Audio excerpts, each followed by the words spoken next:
Assalamualaikum warahmatullahi wabarakatuh. Innal hamdalillah nahmaduhu wa nasta'inuhu wa nastaghfiruh wa na'udzu billahi min syururi anfusina wa min sayyiati a'malina. May yahdihillahu fala mudilla lahu wa may yudlil fala hadiyalah.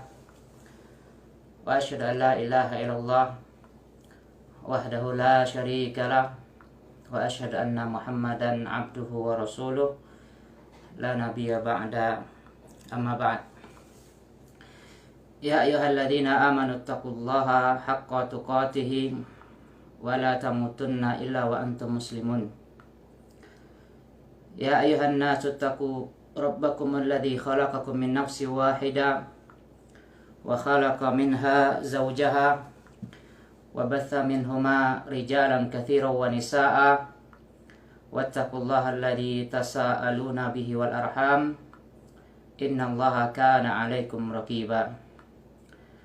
Ya ayyuhalladzina amanu taqullaha wa qulu qawlan sadida yuslih lakum a'malakum wa yaghfir lakum dhunubakum wa man yuti'illaha wa rasulahu faqad faza fawzan 'azima.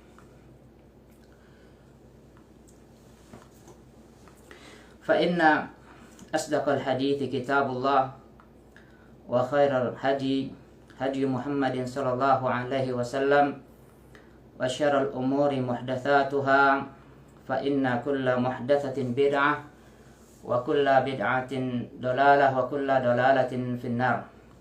A'azani Allah wa iyyakum minan nar.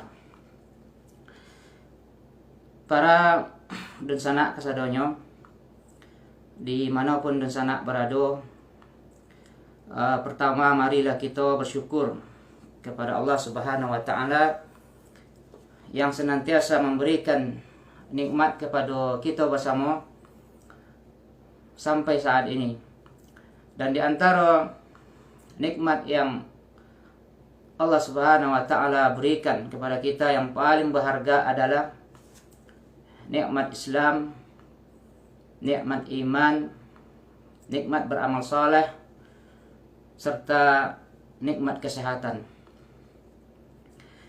Di antara nikmat yang Allah Subhanahu wa taala berikan kepada kita adalah nikmat dimudahkannya bagi kita bersama untuk bersilaturahmi melalui media yang ada, terkhusus melalui grup kita yaitu grup silaturahmi Teratak 8 atau yang disingkat dengan GST 8. Masya Allah.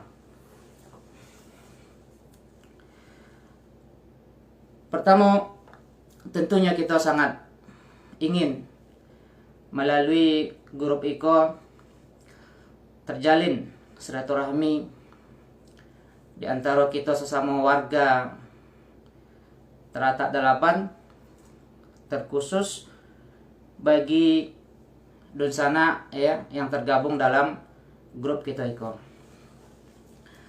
Sebagaimana yang telah kita sepakati dan kita rencanakan bersama, insya Allah untuk lebih meningkatkan manfaat serta fungsi dari grup kita akan adakan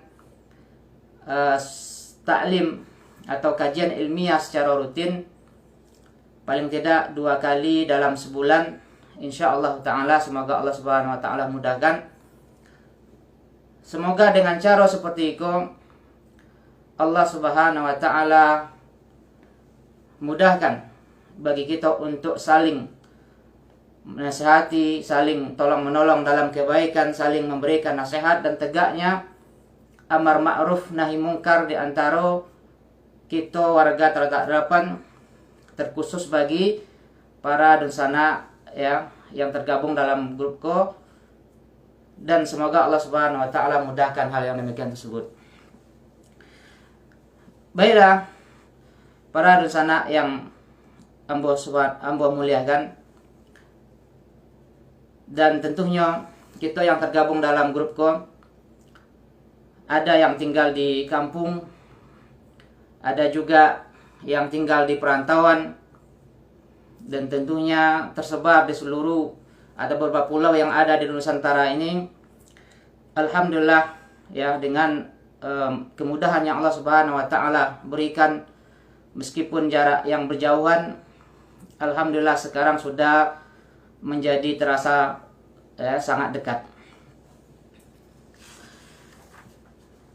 Para dosana yang hamba muliakan, sebagaimana yang telah kita umumkan sebelumnya, bahwasanya pembahasan yang ingin kita sampaikan pada kesempatan sekarang ini adalah tentang pentingnya keikhlasan dalam beribadah kepada Allah Subhanahu wa taala.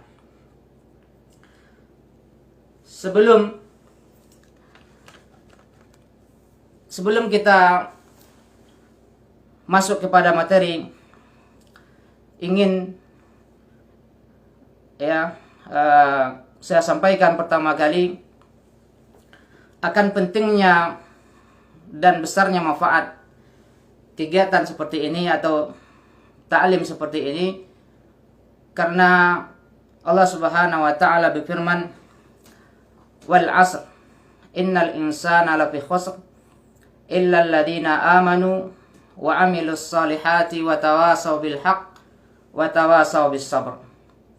Demi masa, sesungguhnya manusia berada dalam kerugian kecuali orang-orang yang beriman, orang-orang yang beramal soleh, orang-orang yang saling menasihati kepada kebenaran, kepada al-haq, dan orang yang senantiasa menasihati kepada kesabaran.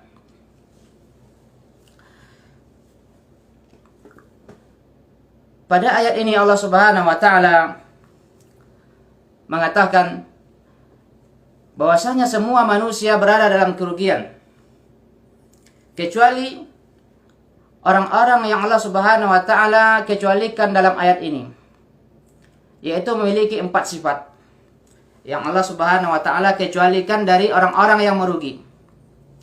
Yang pertama adalah orang-orang yang beriman. Yang kedua adalah orang yang beramal saleh. Kemudian yang ketiga adalah orang yang saling menasihati kepada kebenaran. Kemudian yang keempat adalah orang yang senantiasa menasihati untuk senantiasa bersabar. Dan tentunya para donsana kesadohnya, kita tentunya berharap kepada Allah Subhanahu wa taala agar masyarakat kita, Allah Subhanahu wa taala berikan sifat seperti ini. Hadirkan sifat seperti ini di tengah-tengah kita bersama. Yaitu Allah Subhanahu wa taala jadikan kita sebagai orang-orang yang beriman. Kemudian yang kedua, sebagai orang-orang yang senantiasa beramal soleh. Kemudian yang ketiga adalah adanya saling nasihat menasihati di antara sama mereka. Kemudian yang keempat, mereka senantiasa bersabar di atas itu semuanya. Bersabar dengan keimanan mereka, bersabar dengan mereka senantiasa beramal soleh, kemudian bersabar untuk saling menasihati, kemudian bersabar di atas semua itu. Maka supaya hal yang demikian tersebut bisa terwujud, bisa hadir di tengah masyarakat kita, yaitu perlunya ada saling memberikan nasihat, saling adanya pengajaran antara sama kita. Dan insya Allah pada kesempatan sekarang ini Ambo akan berupaya menyampaikan apa yang bisa Ambo berikan terhadap dunsana terkhusus yang tergabung dalam grup Iko. Mudah-mudahan bisa bermanfaat untuk kita bersama.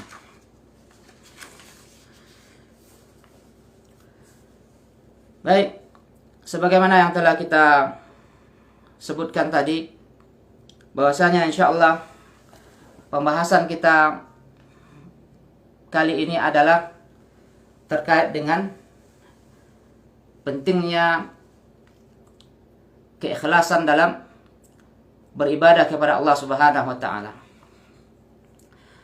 Pembahasan masalah niat adalah pembahasan yang sangat penting sekali.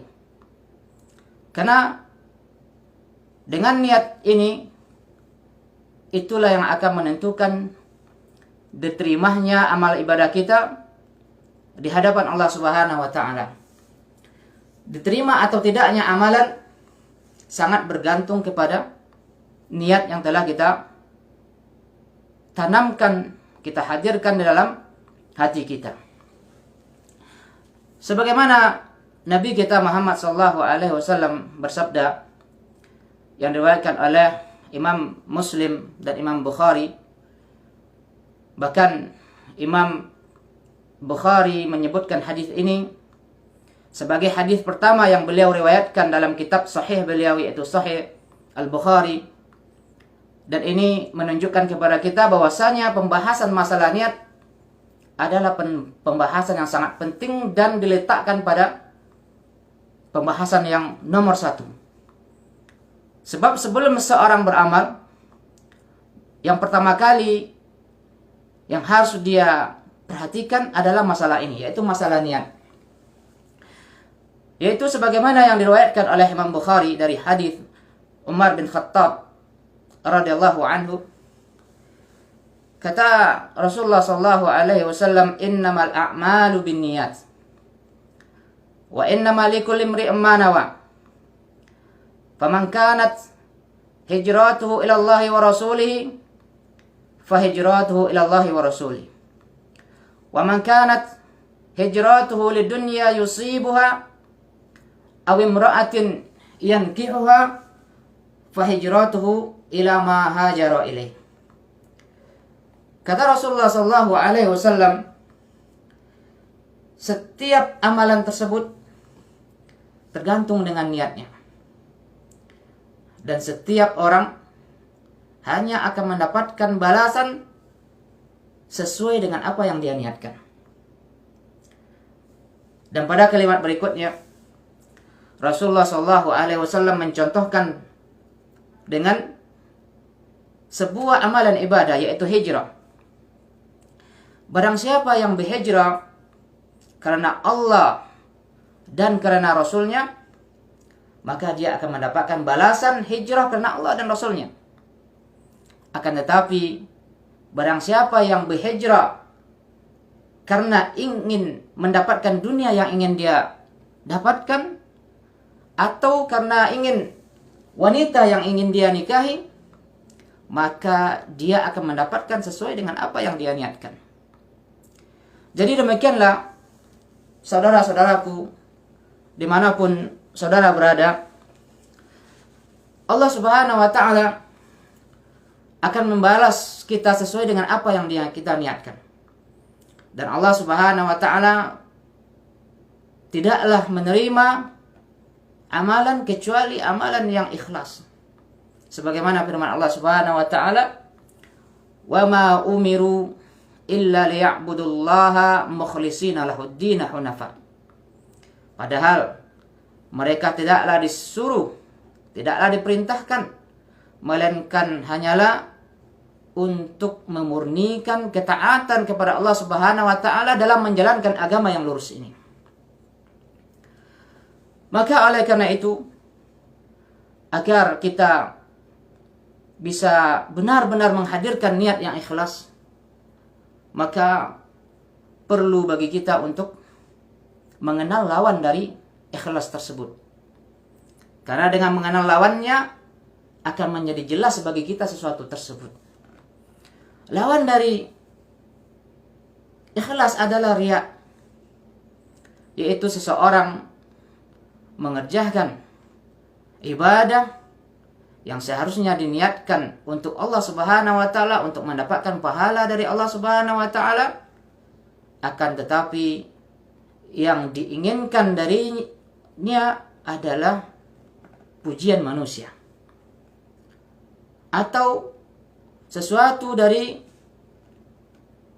harta dunia perhiasan dunia, baik itu berupa jabatan, baik itu berupa harta, atau pujian dari manusia, segala sesuatu yang diniatkan selain Allah Subhanahu wa ta'ala, maka ini telah mencederai niat keikhlasan seseorang.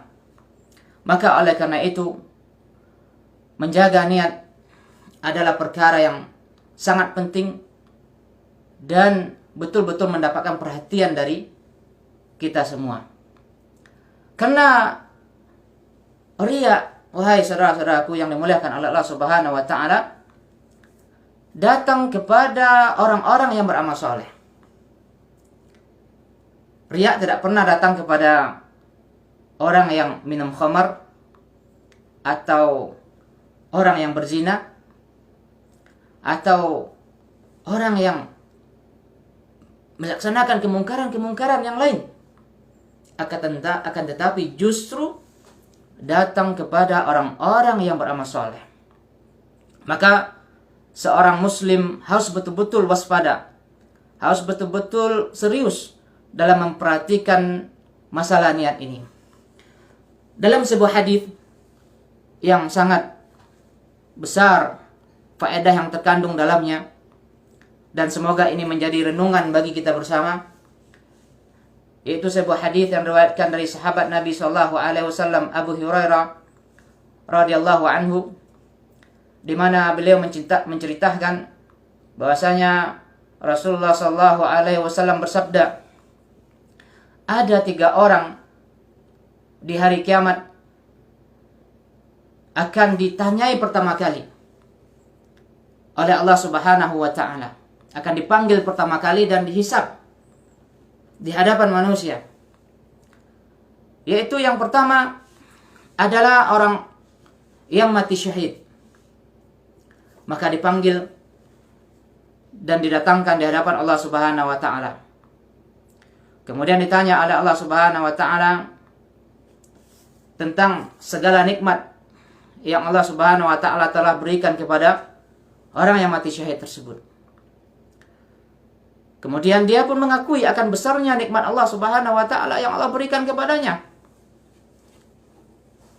Kemudian Allah Subhanahu wa ta'ala bertanya, apa yang telah engkau perbuat? Apa yang telah engkau lakukan dengan segala nikmat yang telah aku berikan kepadamu? Maka orang tadi menjawab, qataltu fi sabilik hatta stuhidtu. Aku telah berperang di jalanmu ya Allah, sampai akhirnya aku mati syahid. Maka kata Allah Subhanahu wa ta'ala, kadzabt, kamu dusta, kamu bohong. Kemudian malaikat pun juga mengatakan, kamu bohong. Lakin qatalta, akan tetapi kamu berperang agar dikatakan kamu adalah seorang yang pemberani. Kemudian diseretlah orang ini, kemudian dicampakkan ke dalam neraka jahanam. Wa'iyadzubillah. Kemudian orang yang kedua, Allah Subhanahu wa ta'ala panggil orang yang Allah Subhanahu wa ta'ala berikan ilmu, berikan kemudahan bagi dia untuk memahami ilmu agama, menghafal Al-Quran. Kemudian Allah Subhanahu wa ta'ala tanya akan segala nikmat yang Allah berikan kepadanya. Orang ini pun mengakui, benar ya Rabb, aku telah menghafal Al-Quran, mempelajari ilmu dan mengamalkannya, membacanya. Maka Allah Subhanahu wa ta'ala katakan, kadzabt, kamu bohong. Hanya saja kamu membaca Al-Quran, hanya saja kamu mengajarkan ilmu agar kamu dikatakan seorang alim. Ini orang yang kedua. Allah Subhanahu wa ta'ala pun perintahkan orang ini untuk diseret dan digiring ke neraka jahanam. Wa'iyadzubillah. Kemudian yang ketiga, dipanggil orang yang Allah Subhanahu wa ta'ala berikan kepada dia harta yang banyak, dimudahkan bagi dia untuk mendapatkan rizki dari Allah Subhanahu wa taala sehingga dia menjadi orang kaya raya. Kemudian Allah Subhanahu wa taala tanyai orang ini akan nikmat yang telah Allah Subhanahu wa taala berikan kepadanya. Orang ini pun mengakui. Kemudian dia ditanya oleh Allah Subhanahu wa taala, apa yang telah engkau perbuat? Apa yang telah engkau lakukan dengan nikmat yang sebegian besar yang telah Allah Subhanahu wa taala berikan kepadamu? Maka orang ini menjawab, tidak ada suatu peluang bagiku untuk berinfak di jalanmu ya Allah, melainkan aku akan infakkan hartaku di jalan tersebut. Ada peluang bangun masjid, dia bangun masjid. Ada peluang bersedekah, dia bersedekah. Ada peluang membantu fakir miskin, dia bantu. Setiap ada peluang untuk berinfak, dia infakkan hartanya di jalan tersebut. Akan tetapi apa yang terjadi? Allah Subhanahu wa taala katakan, kadzabta. Kamu bohong. Kamu berdusta. Hanya saja kamu berinfak. Kamu lakukan itu semuanya agar kamu dikatakan sebagai orang yang dermawan. Faqad qil, itu telah kamu dapatkan. Kamu telah dikatakan sebagai orang yang dermawan. Orang yang pertama tadi, yang mati syahid, telah disebut, dijuluki sebagai pahlawan yang pemberani. Orang yang kedua telah dikatakan sebagai seorang yang alim. Kemudian orang yang ketiga telah dinyatakan seorang dermawan. Semua mereka telah mengambil bagian mereka dalam kehidupan dunia. Di dunia, mereka telah disebut sebagai pahlawan yang pemberani. Dan yang satunya lagi disebut, diberi julukan sebagai orang yang dermawan. Kemudian yang lain dikatakan sebagai seorang yang alim. Apa yang mereka niatkan dalam hati mereka, Allah Subhanahu wa taala berikan. Sebagaimana Allah Subhanahu wa taala berfirman dalam surat Hud ayat 15 dan 16, Allah Subhanahu wa taala mengatakan, "Man kana yuridul hayatad dunya wa zinataha nuwaffi ilaihim a'malahum fiha wa hum la yubkhasun." Barang siapa yang menginginkan dari amalannya kehidupan dunia dan perhiasan yang ada di dalamnya, Allah akan berikan apa yang mereka inginkan secara sempurna. Wa hum la yubkhasun. Mereka tidak akan dikurangi jatah mereka sedikit pun. Mereka tidak akan dizalimi. Akan tetapi apa? Allah Subhanahu wa taala sebutkan pada ayat berikutnya, ulaika alladziina laisa lahum fil akhirati illa an-nar wa habita ma sana'u fiha wa batilum ma kanu ya'malun. Mereka adalah orang-orang yang tidak ada jatah bagi mereka di akhirat kecuali neraka jahanam. Dan lenyaplah segala amalan yang mereka pernah lakukan di dunia menjadi sia-sia. Maka oleh karena itu, saudara-saudaraku yang dimuliakan oleh Allah Subhanahu wa taala dimanapun saudara berada, ini menunjukkan kepada kita akan pentingnya dan betul-betul penting bagi kita untuk betul-betul memperhatikan niat kita. Sebagaimana dalam hadis tadi, mereka mengerjakan amalan-amalan yang sangat besar.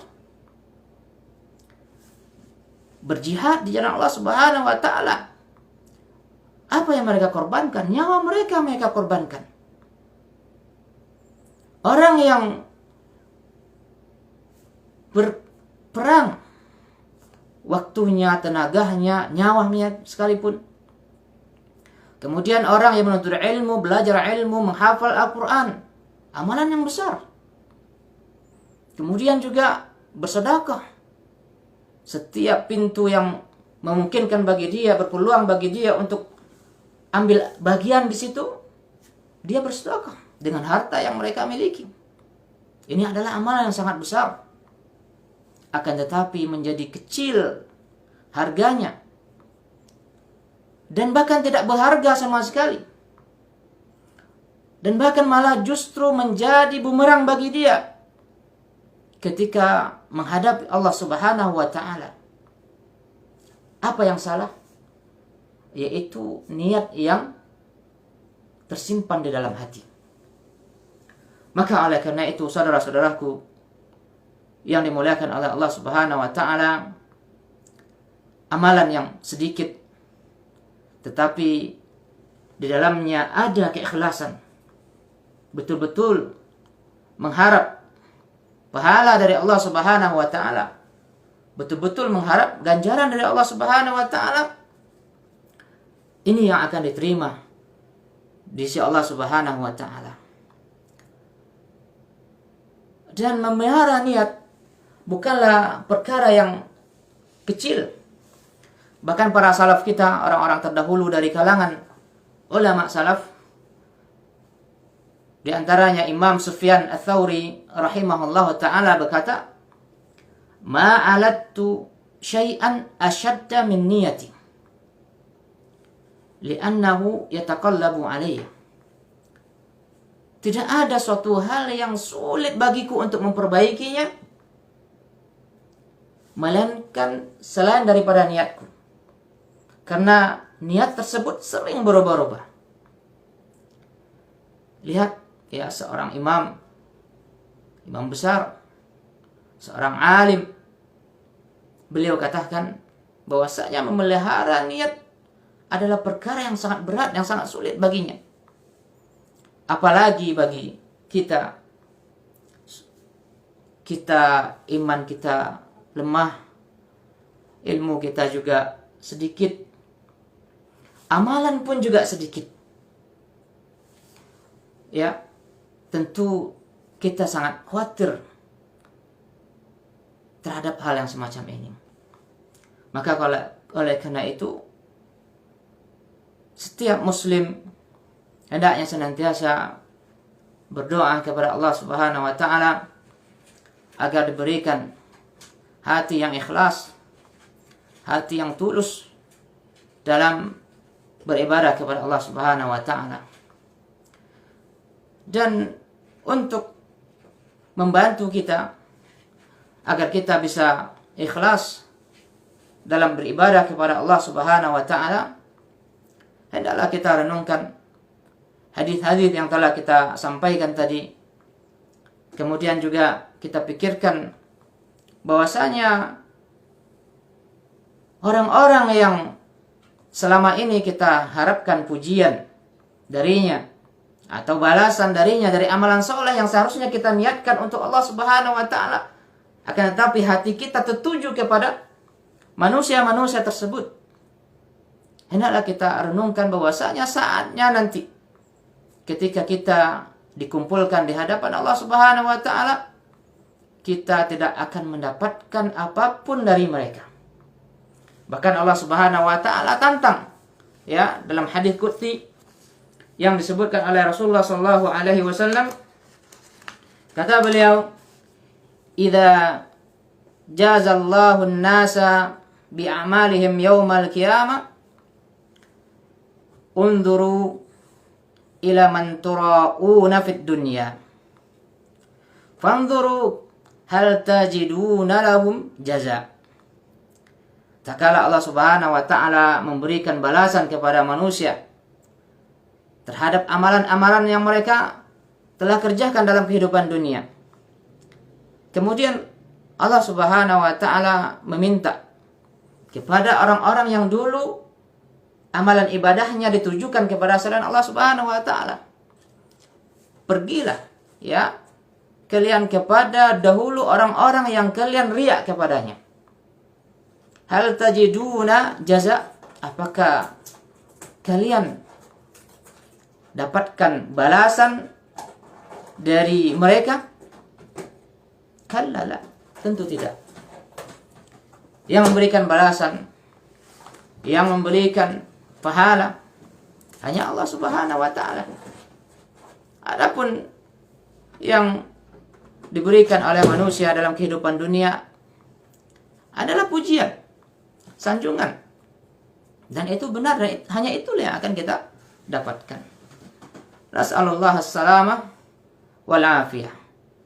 Kita minta kepada Allah Subhanahu wa taala penjagaan dan taufik untuk senantiasa diberikan hati yang ikhlas dalam beribadah kepada Allah Subhanahu wa taala. Saudara-saudaraku yang dimuliakan oleh Allah Subhanahu wa taala, kemudian dalam hadis yang lain kata Rasulullah sallallahu alaihi wasallam, "Asyirku fikum akhfa min dabibin naml." Kesyirikan yang ada di antara kalian itu lebih tersembunyi daripada langkahnya semut. Ya, semut ketika berjalan itu nggak kelihatan. Apalagi di tempat yang gelap. Ditambah lagi di atas batu yang hitam. Betul-betul samar dan hampir tidak kelihatan. Demikianlah riya. Ya, masuk ke dalam hati seorang sangat halus, akan tetapi memberikan kerugian yang sangat besar. Maka ini menunjukkan kepada kita akan perlunya kita betul-betul hati-hati dan menjaga hati kita dalam beribadah kepada Allah Subhanahu wa taala betul-betul menjadi hati yang khalis, as-safi an-naqi, bersih dan tidak campur dengan riya. Kemudian Rasulullah sallallahu alaihi wasallam mengatakan, "Wa sa'adulluka ala syai'in idza fa'altahu adhaba anka sigharus syirki wa kabirahu." Dan sekarang, ya, kata Rasulullah sallallahu alaihi wasallam, saya akan tunjukkan kepadamu, ya, akan saya ajarkan kepadamu sesuatu apabila kamu mengerjakannya, melakukannya, maka Allah akan jauhkan kamu dari syirik kecil yaitu riya, dan syirik besarnya. Maka ini adalah doa yang diajarkan oleh Rasulullah sallallahu alaihi wasallam agar kita bisa selamat dari riya ini. Kata Rasulullah sallallahu alaihi wasallam, taqul, "Allahumma inni a'udzubika an usyrika bika wa ana a'lam wa astaghfiruka lima la a'lam." Ya Allah, aku berlindung kepadamu dari mensekutukanmu sementara saya mengetahuinya, dan saya minta perlindungan kepadamu, minta ampun kepadamu terhadap apa yang saya tidak ketahui. Ya, jadi ini doa yang sangat besar, yang sangat penting bagi kita untuk menghafalkannya. Dan di antara bentuk ikhtiar kita, usaha kita meminta kepada Allah Subhanahu wa taala untuk dijauhkan dari penyakit riya. Ya, saya ulangi ya. Mudah-mudahan ada ya di antara kita yang bisa menghafalnya, yaitu Allahumma inni a'udzubika an usyrika bika wa ana a'lamu wa wastaghfiruka lima la a'lamu. Ya, diulangi lagi. Allahumma inni a'udzubika an usyrika bika wa ana a'lamu wastaghfiruka lima la a'lamu. Yaitu artinya, ya Allah, aku berlindung kepadamu dari mensekutukanmu sementara saya mengetahuinya, dan saya minta ampun kepadamu terhadap apa yang saya tidak ketahui. Nah, saudara-saudara yang dimuliakan Allah Subhanahu wa taala dimanapun saudara-saudara berada, mungkin itu yang bisa kita sampaikan untuk pertemuan kali ini. Mudah-mudahan pada masa-masa yang akan datang Allah Subhanahu wa taala tetap mudahkan kepada kita bersama untuk melanjutkan kegiatan-kegiatan seperti ini, dan kita juga tentunya berharap mudah-mudahan saudara-saudara yang lain, terkhusus yang tergabung di dalam grup kita yang Allah Subhanahu wa taala berikan kemampuan untuk memberikan faedah, wajangan, nasihat kepada saudara-saudara kita untuk juga bisa bergabung dan berpartisipasi, sehingga semakin menghidupkan semangat tolong-menolong dalam kebaikan dan saling bahu-membahu, sehingga masyarakat kita, masyarakat tertadapan, terkhusus bagi anggota yang tergabung dalam grup bisa sama-sama mendapatkan manfaat dari aktivitas yang baik seperti ini, dan semoga Allah Subhanahu wa taala mudahkan hal yang demikian tersebut. Mungkin demikian untuk pertemuan perdana ini. Atas segala kekurangan yang terjadi, Mbah minta maaf. Kemudian mari kita tutup dengan doa kafaratul majlis. Subhanaka Allahumma wa bihamdik asyhadu an la ilaha illa anta wa astaghfiruka wa atubu ilaik.